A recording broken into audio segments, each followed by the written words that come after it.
आइए current GK की बात करते हैं अपने।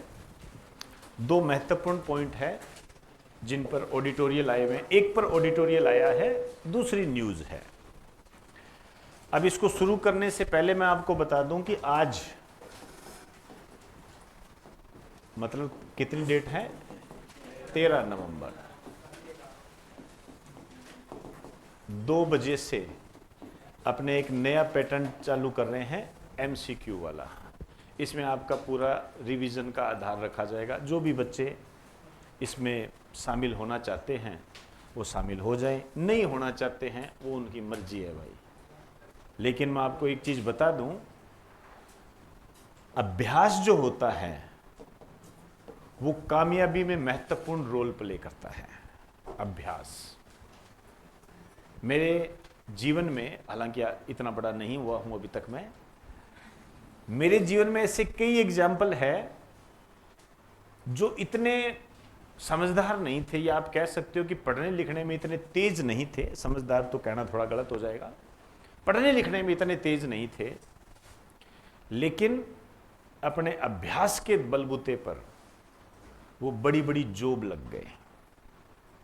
जैसे आपने कभी ऐसा नहीं सुना कि इसकी 10वीं क्लास में ग्रेस लगी थी लेकिन ये आरएएस बन गया? क्या ऐसे एग्जाम्पल नहीं सुनते? नहीं तो 10वीं क्लास में जो ग्रेस से पास होता है तो उसको क्या कहा जाता है? मारा जाता है उसको, कह तू पढ़ता नहीं है, और वो आरएएस बन गया। और क्या आपके जीवन में ऐसे एग्जाम्पल नहीं है? आपके आसपास मिल जाएंगे, और मेरे जीवन में तो है, हालांकि मैं नाम नहीं ले सकता। हमारे साथ जो बच्चे पढ़ते थे 10वीं के अंदर, 11वीं 12वीं के अंदर, जो कि पढ़ेसरी थे, उनको पढ़ेसरी बोला जाता था। शायद मेरे शब्द को आप अनदेखी ना करें, लेकिन ये शब्द चलता है, ये पढ़ेसरी है क्या? किताबी कीड़ा। और नंबर फुल बट्टा फुल, आधा नंबर भी कट जाता तो सर के आगे खड़े हो जाते थे, सर ये कैसे कटा? और महिला वर्ग तो रोने लग जाता था कि मेरा आधा नंबर कट गया। क्या ये स्थिति ठीक नहीं थी? है ना? जब मैं उनका ब्यौरा देखता हूं तो आज की स्थिति में वो या तो कहीं एलडीसी लगे हुए हैं या कहीं कोई छोटी मोटी नौकरी कर रहे हैं। मैं ये नहीं कह रहा कि वो नौकरी कर रहे हैं, या मैं बेइज्जती नहीं कर रहा एलडीसी की या 3rd ग्रेड टीचर की, ध्यान रखना। नो, इनको प्राप्त करना भी बहुत बड़ी बात है, मैं बेइज्जती नहीं कर रहा। लेकिन जब मैं उनका वो लेवल देखता हूं ना, तो मुझे एलडीसी नीचे दिखता है। समझे मेरी बात को? भाई एक टॉपर है और वो एलडीसी लग रहा है, एक ग्रेस वाला है वो आईएएस बन रहा है, तो सोचने वाला विषय तो है ना। क्या ऐसे जीवन में एग्जाम्पल नहीं मिलते? मेरे हिसाब से बहुत मिलते हैं, ये बहुत एग्जाम्पल मिलते हैं। उसकी कुंजी यही होती है, अभ्यास। तो ये अभ्यास का एक माध्यम मैंने स्टार्ट किया है, इसको हम रेगुलर रखेंगे। और जो भी आपकी जो क्लास है, जैसे जो भी आपकी क्लास चलती है उसमें जो टॉपिक चलते हैं उसी आधार पर मैं लेके चलूँगा। और बेहतरीन क्वेश्चन का मतलब है मेरिट तय करने वाले, मेरिट तय करने। जैसे कल 12 बजे हो सकता है जो राजस्थान की आर्थिक समीक्षा होती है इस पर हो, मैं उस पर टेलीग्राम पे डाल दूंगा, ये उस पर हो। 15-20 क्वेश्चन, ज़्यादा नहीं, और 15 मिनट का ही खेल, ज़्यादा लंबा भी नहीं, और बेहतरीन चीज़ें। ठीक है, तो मैं उम्मीद करता हूं कि आप इसको ज्वाइन करोगे कि नहीं करोगे? बहुत बढ़िया जी। वहाँ पर कमेंट में मुझे नाम लिख देना, सुनील कुमार। ठीक है, आइए अब मैं 2 बातें करने जा रहा हूं। एक तो ये है राष्ट्रीय शिक्षा दिवस, नेशनल एजुकेशन डे। ऑडिटोरियल आया था, यदि किसी ने राजस्थान पत्रिका पढ़ा हो, 11 नवंबर को मनाया जाता है। अब इससे मिलते जुलते बहुत सारी चीजें हैं। राष्ट्रीय शिक्षक दिवस है, डॉक्टर एस राधाकृष्णन के जन्मदिन की स्मृति में मनाया जाता है। शिक्षक दिवस। अंतर्राष्ट्रीय साक्षरता दिवस है, 8 सितंबर को मनाया जाता है। अंतर्राष्ट्रीय शिक्षक दिवस है, 5 अक्टूबर को मनाया जाता है। वर्ल्ड स्टूडेंट डे है, 15 अक्टूबर को मनाया जाता है। ऐसी बहुत सारी चीज़ें, मैं उन पर नहीं जा रहा हूँ, मैं बात इसकी करने जा रहा हूँ। इसकी जो स्टार्टिंग हुई थी 11 नवंबर 2008 को पहली बार बनाया गया था।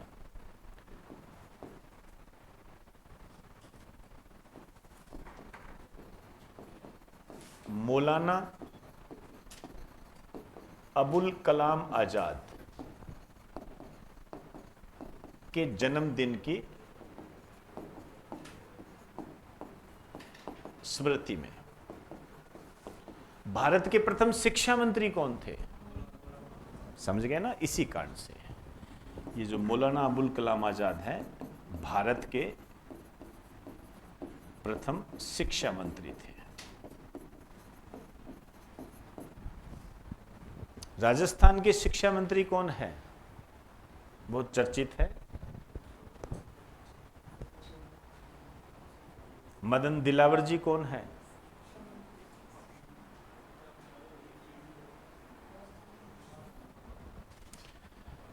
क्लियर? चलो, अब शिक्षा के संबंध में वर्तमान में कौन सी राष्ट्रीय शिक्षा नीति चल रही है? 2020 ये राष्ट्रीय शिक्षा नीति चल रही है वर्तमान में।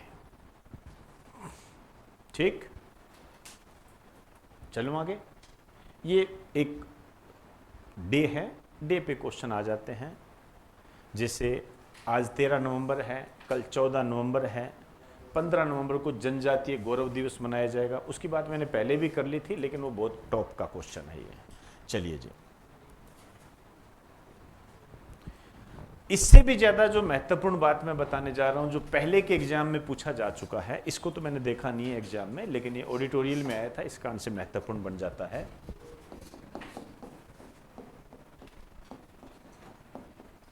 Satanic versus, satanic versus, satanic versus, ये अभी चर्चा में रही थी। कोई इसको ऑनलाइन मंगा रहे थे तो रिकॉर्ड गायब कर दिया, ऐसी सी कुछ न्यूज़ थी। उस न्यूज़ पे जाने की आपको आवश्यकता नहीं है, वो काम की न्यूज़ नहीं है। ये क्या है? एक पुस्तक है, या ऐसे ज़्यादा सही रहेगा, एक विवादित पुस्तक है, डिस्प्यूटेड बुक है। ये विवादित पुस्तक है, तो पुस्तकों के जो राइटर पूछे जाते हैं आपसे, ठीक है ना, वहां से ये क्वेश्चन बन सकता है। तो इसके राइटर जो है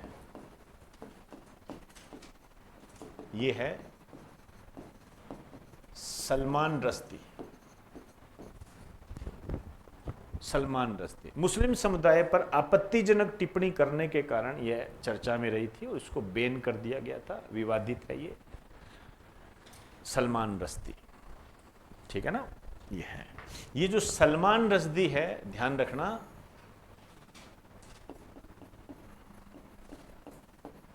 दूसरे भारतीय जिन्हें बुकर पुरस्कार मिला। मान बुकर पुरस्कार होता है एक, ये भी साहित्य के क्षेत्र में दिया जाता है, ब्रिटेन का पुरस्कार है ये, अच्छा पुरस्कार होता है, जिन्हें बुकर पुरस्कार मिला। हालांकि ये दो प्रकार के होते हैं, एक अंतर्राष्ट्रीय बुकर पुरस्कार भी होता है, लेकिन मैं यहाँ बुकर पुरस्कार की बात कर रहा हूँ। दूसरे भारतीय हैं। पहले जो थे ये थे वीएस नायपाल। सलमान रश्दी की एक अन्य पुस्तक है जो बहुत ज्यादा पूछी जाती है, बताएगा कोई? बहुत ज्यादा पावरफुल, जिनके लिए इन्हें बुकर पुरस्कार भी मिला, और बुकर के संबंध में और भी कई पुरस्कार उन्हें मिले थे। कोई बताना चाहे, बड़ा अच्छा लगेगा मुझे, कोई भी बताना चाहे। शानदार एक पिक्चर भी आई हुई है उस पर, उस पिक्चर का नाम है स्लम डॉग मिलेनियर, जिसको ऑस्कर अवार्ड मिला था। ऑस्कर अवार्ड, जिसे अनिल कपूर, इरफान खान, इन्होंने अभिनय किया था, वो पिक्चर भी आई हुई है। ए आर रहमान को जय हो गीत के लिए पुरस्कार मिला था, और उसके गुलजार, रसूल पुकट्टी, ऐसे कई सिस्टम थे उसके अंदर। साउंड मिक्सिंग के लिए किसी को मिला था, किसी को गीतकार के लिए मिला था, किसी को संगीतकार के लिए मिला था। ऑस्कर अवार्ड मिले थे 2009 के अंदर। डेनी बोयल ब्रिटेन के उसके निर्माता निर्देशक थे। उस टाइम बहुत क्वेश्चन आए थे उस पर, स्लमडॉग मिलियनेयर। कोई बात नहीं जी, बताइए हैं कौन सी है?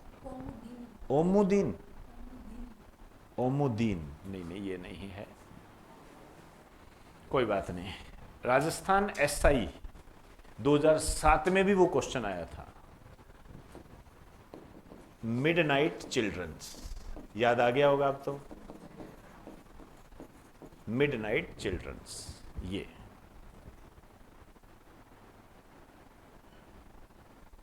द मोस्ट इंपॉर्टेंट, सदाबहार, एक तरीके से स्टैटिक पोर्शन बुक्स के अंदर बहुत बार पूछा जाता है ये, मिडनाइट चिल्ड्रन। इन्हीं के लिए, इस पुस्तक के लिए ही इन्हें बुकर पुरस्कार मिला था, इस पुस्तक के लिए। बाद में इसको कई और बुकर ऑफ द बुकर्स, ये भी इसको मिला था, इस पुस्तक के लिए मिला था। 40 वर्षों में जितनी भी पुस्तकों को बुकर पुरस्कार मिला, उनमें से सबसे सर्वश्रेष्ठ भी यही थी, तब भी इससे पुरस्कार मिला था।